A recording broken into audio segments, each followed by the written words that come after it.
ചേർന്നുള്ള മൊടവണ്ണക്കടവിൽ പാലം നിർമ്മിക്കുന്നതിന്റെ ഭാഗമായി പ്രാഥമിക സ്ഥലപരിശോധന നടത്തി. പൊതുമരാമത്ത് വകുപ്പിലെ മലപ്പുറത്ത് നിന്നുള്ള വിവിധ ഉദ്യോഗസ്ഥരാണ് സ്ഥലപരിശോധന നടത്തിയത്. നിലമ്പൂർ നഗരസഭയുടെ കീഴിൽ കോവിലകത്തുമുറിയോട് ചേർന്നുള്ള പ്രദേശങ്ങളെ ചാലിയാർ നദിക്കക്കരെയുള്ള ചാലിയാർ പഞ്ചായത്തുമായി ബന്ധിപ്പിക്കുവാൻ മൊടവണ്ണയിൽ ചാലിയാറിന് കുറുകെ പാലം നിർമ്മിക്കണം. നിലവിൽ ചന്തക്കുന്ന് വഴി മൈലാടി പാലം കടന്ന കിലോമീറ്ററുകൾ സഞ്ചരിച്ച് വേണം മൊടവണ്ണയിലെത്താൻ.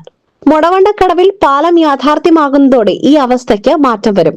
മുൻപ് ചാലിയാർ പഞ്ചായത്തിലെ ഏതാനും വാർഡുകളിലുള്ളവർ വേഗത്തിൽ നിലമ്പൂരിലെത്തുവാൻ മൊടവണ്ണയിലെ കടവ് വഴി കടത്തുതോണി കടന്നാണ് എത്തിയിരുന്നത്. എന്നാൽ പിൽക്കാലത്ത് തോണികൾ ഇല്ലാതായതോടെ യാത്ര ദുരിതമായി.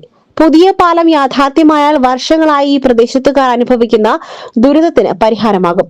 പൊതുമരാമത്ത് വകുപ്പ് പാലം വിഭാഗം assistant executive engineer Vinod Kumar Chalil, assistant engineer Sharafuddin, overseer Badusha, Nilambur വനം range officer P Suraj, Panayamkode section forest officer C K Vinod, Podavanna വാർഡംഗം സി കെ വിനോദ്, നിലമ്പൂർ നഗരസഭ മുൻ councillor Girish Molur Madathil, Suresh Madathodi, E A Murali, Sreejith, C Karthik തുടങ്ങിയവർ പങ്കെടുത്തു.